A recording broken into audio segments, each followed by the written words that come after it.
Hello friends, എല്ലാവർക്കും പുതിയൊരു വീഡിയോയിലേക്ക് സ്വാഗതം. പിന്നെ ഞാൻ സംസാരിക്കാൻ പോകുന്നത് പാരൻറ്റിങ്ങിനെ കുറിച്ചാണ്. ഇന്ന് നമ്മുടെ സമൂഹത്തിൽ പാരൻറ്റിങ് എന്ന് പറയുന്നത് വലിയൊരു ടാസ്ക്കായിട്ട് മാറിക്കൊണ്ടിരിക്കുകയാണ്. നമുക്കറിയാം, പണ്ട് കാലങ്ങളിൽ 8-10 മക്കളൊക്കെ ഉണ്ടായിരുന്ന സമയമുണ്ട്. ആ ഒരു കാലഘട്ടത്തിലൊന്നും മക്കളെ വളർത്തുക എന്ന് പറയുന്നത് വലിയൊരു കാര്യമല്ല. അവരൊക്കെ അങ്ങ് വളരുകയാണ്.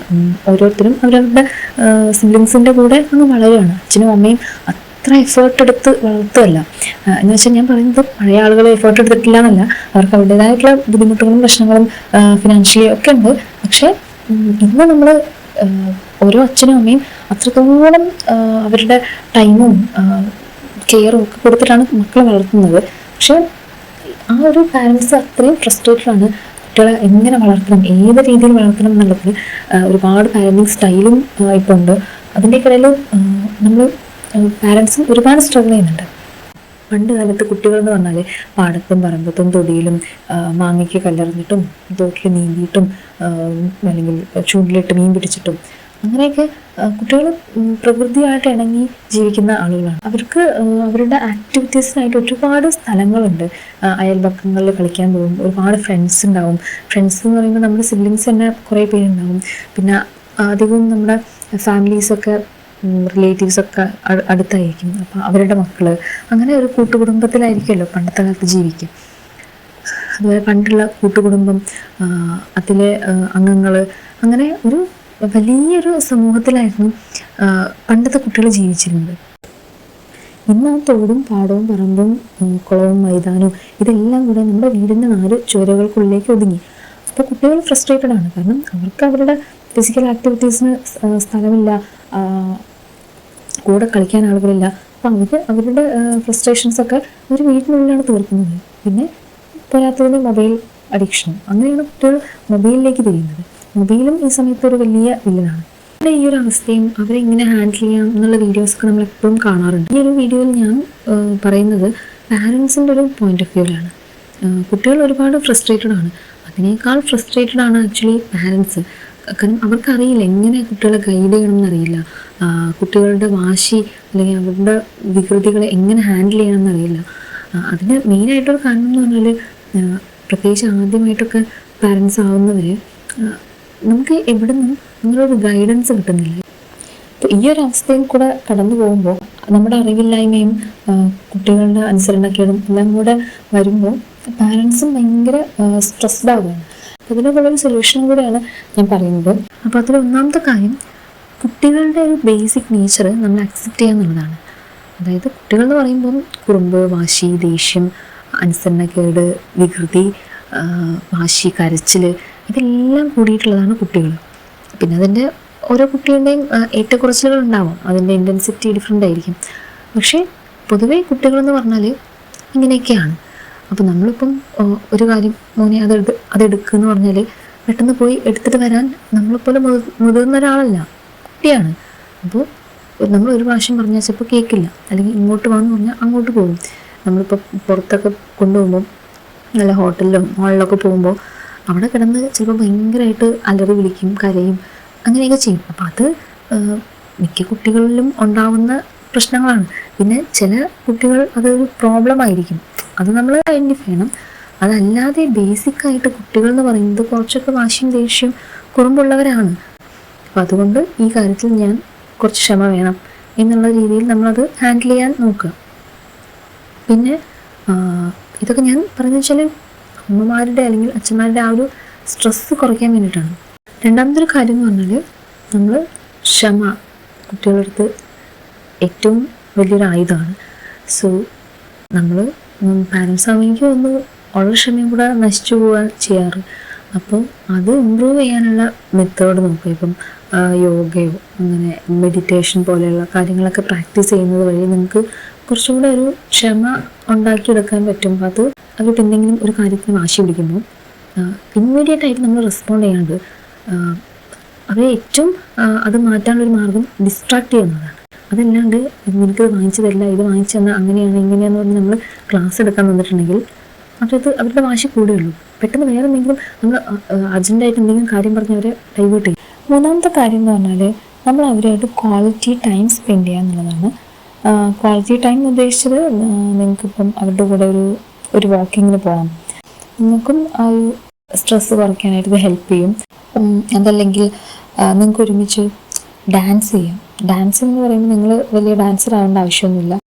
നിങ്ങൾ നിങ്ങളുടേതായിട്ടുള്ളൊരു റൂമിൽ പാട്ട് വെച്ചിട്ട് എന്തെങ്കിലും സ്റ്റെപ്പ് ഇട്ടിട്ട് നിങ്ങളുടെ കുട്ടികളുടെ കൂടെ കളിച്ചു നോക്കുക. ആദ്യം ചിലപ്പോൾ അവരും നമ്പരക്കും, പക്ഷെ പിന്നെ അവരത് എൻജോയ് ചെയ്യും. കുട്ടികൾ നല്ലൊരു അടിപൊളി പാട്ടൊക്കെ വെച്ചിട്ട് നിങ്ങൾ മറ്റാരും കാണാതെ നിങ്ങൾ മാത്രമായിട്ടുള്ള നിങ്ങളുടെ സമയം. അതുപോലെ നിങ്ങൾക്ക് ചെയ്യാൻ പറ്റുന്ന കാര്യമാണ് കളറിങ്, അല്ലെങ്കിൽ പെയിൻറ്റോ അല്ലെങ്കിൽ സ്കെച്ച് പെന്നോ എന്തെങ്കിലും വെച്ചിട്ട് വരയ്ക്കുക, കളർ പെയിൻറ്റ് ചെയ്യുക, അങ്ങനെ എന്തെങ്കിലും ആക്ടിവിറ്റീസ് അവരുടെ കൂടെ ചെയ്യാം. അതുപോലെ ചെയ്യാവുന്ന മറ്റൊരു കാര്യമാണ് ഔട്ട്ഡോർ ആക്ടിവിറ്റീസ്. എന്തെങ്കിലും ചിലപ്പോൾ ബോൾ കളിക്കുക, ഫുട്ബോൾ പോലെ എന്തെങ്കിലും, അല്ലെങ്കിൽ ഫുട്ബോളോ ക്രിക്കറ്റോ, അല്ലെങ്കിൽ നമ്മൾ സാറ്റ് കളിക്കില്ലേ, അങ്ങനെ എന്തെങ്കിലും കളികളിൽ ഇൻവോൾവ് ആകുക. അതല്ലെങ്കിൽ അവരുടേതായിട്ടുള്ള രീതിയിൽ അവർ കളിക്കുമ്പോൾ അതിൻ്റെ കൂടെ ഒന്ന് സപ്പോർട്ട് ചെയ്ത് കൊടുത്താൽ മതി. ഇപ്പോൾ കുട്ടികൾ ടെഡി ബിയർ വെച്ചിട്ട് കളിക്കും, അല്ലെങ്കിൽ വണ്ടികൾ ഉരുട്ടി കളിക്കുക, അങ്ങനെ എന്തെങ്കിലുമൊക്കെ ചെയ്യുമ്പോൾ അതിനെ സപ്പോർട്ട് ചെയ്യുക. അങ്ങനെ അവരുമായിട്ട് നല്ല രീതിയിൽ ഇൻട്രാക്ട് ചെയ്തിട്ടുള്ള ഹാപ്പി ആയിട്ടുള്ള കുറച്ച് മൊമെൻറ്റ്സ് എല്ലാ ദിവസവും നിങ്ങൾക്ക് ഉണ്ടായിരിക്കണം. അതായത് ഞാനിപ്പോൾ എത്ര വഴക്ക് പറഞ്ഞാലും ദേഷ്യപ്പെട്ടാലും അതൊക്കെ ഓക്കെ, പക്ഷേ ഞാൻ എൻ്റെ കുട്ടിയായിട്ട് ഇത്ര ടൈം ഒരു ഹാപ്പി ആയിട്ടുള്ളൊരു സമയം ഞാൻ അവളുമായിട്ട് അല്ലെങ്കിൽ അവനുമായിട്ട് ഞാൻ എല്ലാ ദിവസവും ഉണ്ടാവും എന്നുള്ളത് നിങ്ങൾ ഉറപ്പിക്കുക. ഞാൻ ഈ പറഞ്ഞ കാര്യങ്ങളൊക്കെ ഓരോ ദിവസം ഓരോന്നായിട്ട് നിങ്ങൾക്ക് ചെയ്തു നോക്കാം. കാരണം നിങ്ങളുടെ കുട്ടിക്ക് എന്തിലാണ് താല്പര്യം എന്നറിയില്ലല്ലോ. പറ്റുന്ന സമയം നിങ്ങൾ മാറ്റി വയ്ക്കുക. ചില കുട്ടികൾക്ക് കഥ കേൾക്കുന്നതായിരിക്കും ഇഷ്ടം, അല്ലെങ്കിൽ ചില കുട്ടികൾക്ക് കഥ പറയുന്നതായിരിക്കും ഇഷ്ടം, അതല്ലെങ്കിൽ അവരുടേതായിട്ടുള്ള എന്തെങ്കിലും ക്രിയേറ്റിവിറ്റി അവരുടേതായിട്ടുള്ള എന്തെങ്കിലും കാര്യങ്ങൾ ചെയ്യുമ്പോൾ നിങ്ങൾ ജസ്റ്റ് അവരെ അപ്രീഷിയേറ്റ് ചെയ്താലും മതി. അതും ഒരു ക്വാളിറ്റി ടൈം സ്പെൻഡ് ചെയ്യലാണ്. അങ്ങനെ എന്തെങ്കിലും ഒരു കാര്യം ചെയ്യുമ്പോൾ നിങ്ങൾക്കും അത് മനസ്സിലൊരു ആശ്വാസമാണ്. കാരണം ഇന്നത്തെ ദിവസം ഞാൻ ഇത്ര സമയം എൻ്റെ കുട്ടിയോട് ഹാപ്പി ആയിട്ട് സ്പെൻഡ് ചെയ്തല്ലോ. അപ്പോൾ ആ ഒരു സമയത്ത് നിങ്ങൾ മാക്സിമം അവരുടെ കാര്യങ്ങളൊക്കെ ചോദിച്ചറിയാൻ വേണ്ടി ശ്രമിക്കാം. അതായത് അവർ ഹാപ്പി ആണോ, സാഡാണോ, അല്ലെങ്കിൽ അവർക്ക് ഏറ്റവും ഇഷ്ടമുള്ള കാര്യമാണ്, അല്ലെങ്കിൽ അവർക്ക് പേടി എന്തിനാണ്, നിങ്ങളിൽ അവർ ഏറ്റവും വിഷമിപ്പിക്കുന്ന കാര്യം എന്താണ്, നിങ്ങളിൽ അവർ ഹാപ്പി ആക്കുന്ന കാര്യം എന്താണ്. അങ്ങനെ കുട്ടിയോട് കൂടുതലൊരു കമ്മ്യൂണിക്കേഷൻ ഉണ്ടാക്കിയെടുക്കാൻ ശ്രമിക്കുക. നാലാമതൊരു കാര്യം എന്ന് പറഞ്ഞാൽ, നമ്മളിപ്പോൾ അച്ഛനും അമ്മയൊക്കെ ആകുമ്പോൾ കുട്ടികളെ തെറ്റ് ചെയ്യുമ്പോൾ ശിക്ഷിച്ചുകൊണ്ട് വരും, ചിലപ്പോൾ അടിക്കും, ചിലപ്പോൾ നമ്മൾ വഴക്ക് പറയും. ഈ പറഞ്ഞ നമ്മൾ അവരോട് ഒരു ക്വാളിറ്റി ടൈം സ്പെൻഡ് ചെയ്യുന്ന സമയത്ത് നമ്മൾ കുട്ടികൾക്ക് പറഞ്ഞ് മനസ്സിലാക്കാൻ ശ്രമിക്കുക. അതായത് ഞാൻ ഇന്ന് നിന്നെ അടിച്ചത് ഇന്ന കാര്യം കൊണ്ടാണ്, നീ അങ്ങനെ ചെയ്താൽ അതിങ്ങനെയാണ് അത് സംഭവിക്കുക, അപ്പോൾ അത് തെറ്റാണ് നീ ചെയ്തത്, അതുകൊണ്ടാണ് ഞാൻ അടിച്ചത്, വേണമെങ്കിൽ നമുക്ക് സോറി പറയാം, ഞാൻ ചെയ്തത് തെറ്റാണ്, സോറി എന്നുള്ള വാക്ക് നമുക്ക് പറയാം.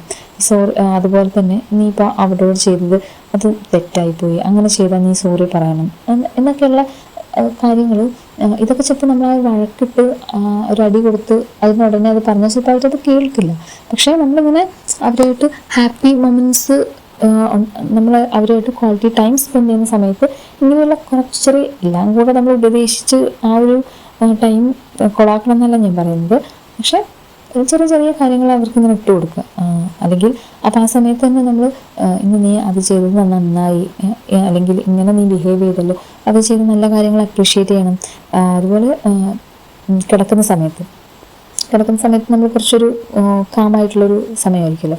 ആ സമയത്തും കുട്ടികളോട് നമുക്ക് ചോദിക്കാം, ഇന്നത്തെ ദിവസം എങ്ങനെ ഉണ്ടായിരുന്നു, അല്ലെങ്കിൽ ആരുടെയെങ്കിലും മോശം എന്തെങ്കിലും ബിഹേവിയർ ഉണ്ടായോ, ഇന്നത്തെ ദിവസത്തെ നിങ്ങൾക്ക് വിഷമിപ്പിക്കുന്ന കാര്യം എന്താണ്, അല്ലെങ്കിൽ ഞാൻ അന്ന് നീ പറഞ്ഞ കാര്യം നീ ഇന്ന് ചെയ്തല്ലോ, അതെനിക്ക് ഭയങ്കര സന്തോഷമായി, അല്ലെങ്കിൽ നീ അവരോട് ഇങ്ങനെ ബിഹേവ് ചെയ്തപ്പോൾ എനിക്ക് അതിനെക്കുറിച്ച് ഭയങ്കര അഭിമാനം തോന്നി, അങ്ങനെയുള്ള കാര്യങ്ങളൊക്കെ അവരടുത്ത് പറയാം. അപ്പോൾ നമുക്ക് വിഷമം തോന്നി, നീ ഇങ്ങനെ ചെയ്തില്ല, അപ്പോൾ എനിക്ക് വിഷമമായി, അല്ലെങ്കിൽ ഞാൻ അങ്ങനെ ചെയ്തത് എനിക്ക് വിഷമമായോ എന്നുള്ള രീതിയിൽ അവരോട് അങ്ങോട്ട് ചോദിക്കാം. അങ്ങനെയൊക്കെയുള്ളൊരു കമ്മ്യൂണിക്കേഷൻ. അതുപോലെ തന്നെ നീ എന്തൊക്കെ ചെയ്താലും ഞാൻ നിൻ്റെ കൂടെ ഉണ്ടാവും, എന്ത് കാര്യം ഉണ്ടെങ്കിലും എന്നോട് തുറന്ന് പറയാം, എന്ത് പ്രശ്നം ഉണ്ടെങ്കിലും ഞാൻ സപ്പോർട്ട് ചെയ്യും എന്നൊക്കെയുള്ള വാഗ്ദാനങ്ങൾ, അല്ലെങ്കിൽ അവർക്ക് ഒരു നമ്മളിലൊരു വിശ്വാസം ഉണ്ടാക്കിയെടുക്കുക എന്നുള്ള കാര്യങ്ങളൊക്കെ നിങ്ങൾ ചെയ്യുക.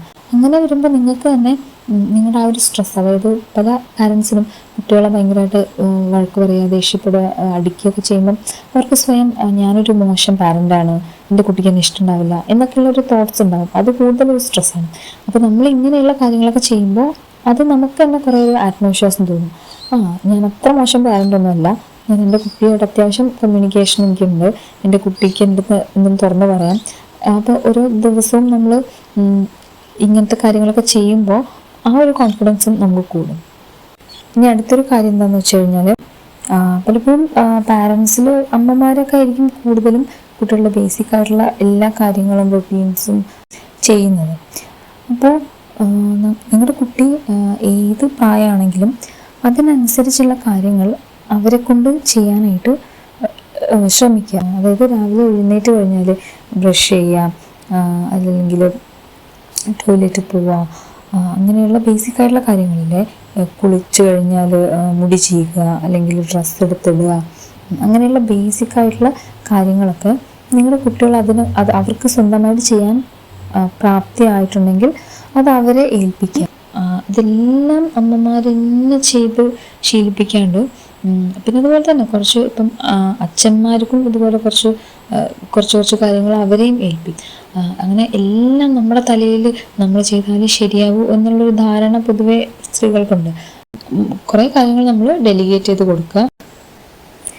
ഇനി അവസാനമായിട്ട് പറയുന്നൊരു കാര്യം, നമ്മുടെ കുട്ടികൾ അവരെപ്പോഴും നമ്മുടെ പിന്നാലെ അമ്മേ, ഉമ്മ, മമ്മി എന്നൊക്കെ വിളിച്ച് നടക്കുമ്പോൾ ചിലപ്പോഴെങ്കിലും നമ്മൾ ദേഷ്യപ്പെടും, അല്ലെങ്കിൽ നമ്മൾ ഫ്രസ്ട്രേറ്റഡ് ആയിരിക്കും.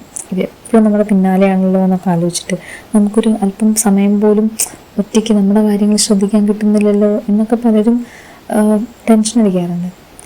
പക്ഷേ കുട്ടികളെന്ന് പറയുന്നത് അവർ ജനിച്ചു കഴിഞ്ഞ് 1 വയസ്സാവുന്നതും 2 വയസ്സാവുന്നതും 3 വയസ്സാവുന്നതൊക്കെ വളരെ പെട്ടെന്ന് അങ്ങ് കടന്നു പോകും. പിന്നെ 3 വയസ്സൊക്കെ ആയിക്കഴിഞ്ഞാൽ പിന്നെ അവരെ പ്രീ സ്കൂളിലോ എവിടെയെങ്കിലുമൊക്കെ വിടും.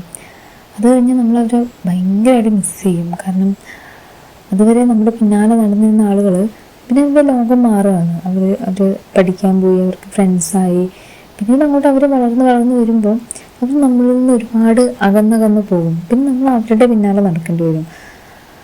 അപ്പോൾ പിന്നെ നമ്മൾ ഓൾഡ് ജനറേഷൻ ഗ്യാപ്പായി, പിന്നെ നമുക്ക് അവരെ കിട്ടാത്തൊരു കാലമായിരിക്കും.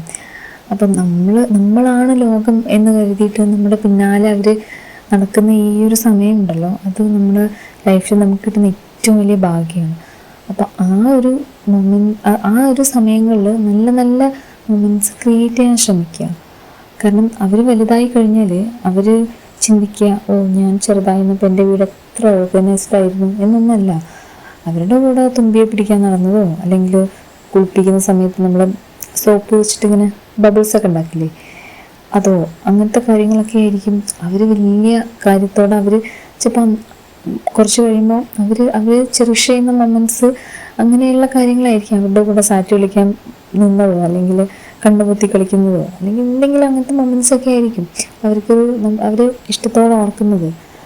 അപ്പോൾ നമ്മൾ നമ്മുടെ ദേഷ്യപ്പെടലിനിടയിലും അടി, വഴക്ക്, ബഹളം ഇതൊക്കെ എല്ലാ വീട്ടിലും ഉണ്ടാവും. പക്ഷെ അതിൻ്റെ ഇടയ്ക്ക് നല്ല നല്ല മൊമെൻറ്റ്സ് ക്രിയേറ്റ് ചെയ്യാൻ ശ്രമിക്കുക. നമ്മൾ അറിഞ്ഞുകൊണ്ട് ക്രിയേറ്റ് ചെയ്യുക. അവരുടെ കൂടെയുള്ള സമയം വളരെ കുറച്ച് സമയമാണ് നമുക്ക് അവരുടെ കൂടെ കിട്ടുള്ളൂ. അപ്പം ആ സമയത്ത് ഈ വഴക്കും ബഹളമൊക്കെ ഉണ്ടെങ്കിലും അതിൻ്റെ ഇടയിൽ നല്ല മൊമെൻറ്റ്സ്, അവരുടെ മനസ്സിൽ നിൽക്കുന്ന, നിങ്ങളെക്കുറിച്ച് നല്ല ഓർമ്മകൾ നിൽക്കാൻ പാകത്തിനുള്ള കാര്യങ്ങൾ നിങ്ങൾ ക്രിയേറ്റ് ചെയ്യാൻ ശ്രമിക്കുക. പിന്നെ അതിൻ്റെ കൂടെ നമ്മൾ നമ്മുടേതായിട്ടുള്ള സ്വന്തമായിട്ടുള്ള കാര്യങ്ങളും പറ്റുന്ന സമയത്ത് ചെയ്യുക. അതായത് നമ്മുടെ സെൽഫ് കെയറും കാര്യങ്ങളൊക്കെ, അതും നമുക്ക് ഭയങ്കര ഒരു സ്ട്രെസ് റിലീഫാണ്. അറ്റ്ലീസ്റ്റ് നമ്മളിപ്പോൾ ഒന്ന് ഒരുങ്ങി കണ്ണാടി നോക്കി നമ്മളെ കാണാൻ ഭംഗിയുണ്ട് എന്ന് തോന്നുമ്പോൾ തന്നെ നമുക്കൊരു വലിയ സന്തോഷമാണ്. അപ്പം അങ്ങനെയുള്ള നമ്മുടെ കൊച്ചു കൊച്ചു സന്തോഷങ്ങളും, ഇതിനൊക്കെ എവിടെ സമയം എന്ന് ചോദിക്കുന്നവരുണ്ട്. സമയം എന്ന് പറയുന്നത് നമ്മുടെ പ്രയോറിറ്റിയാണ്. ഇത്രയാണ് ഞാൻ, അതായത് നമ്മളെപ്പോഴും കുട്ടികളെ കുറിച്ചും ആണ് പറയുന്നത്. കുട്ടികളെ മാത്രമല്ല, നല്ലൊരു കുട്ടി ഉണ്ടാവണമെങ്കിൽ ആണ് നല്ലൊരു പാരൻറ്റും ഉണ്ടാവണം. നല്ലൊരു കുട്ടിക്കാലം നിങ്ങളുടെ കുട്ടിക്ക് കിട്ടണമെങ്കിൽ നിങ്ങളും അതിനനുസരിച്ചുള്ളൊരു അറ്റ്മോസ്ഫിയറിലായിരിക്കണം. ഇത്രയൊക്കെയുള്ള ഈ ഒരു ഞാൻ വീഡിയോ വൈൻഡപ്പ് ചെയ്യാണ്. അപ്പം നിങ്ങളുടെ അഭിപ്രായങ്ങളും വിമർശനങ്ങളും സജഷൻസൊക്കെ അറിയിക്കുക. നിങ്ങളുടെ പാരൻറ്ഹുഡും നിങ്ങളുടെ മക്കളുടെ ചൈൽഡ്ഹുഡും ഒക്കെ മനോഹരമായ നിമിഷങ്ങൾ കൊണ്ട് നിറഞ്ഞതാവട്ടെ.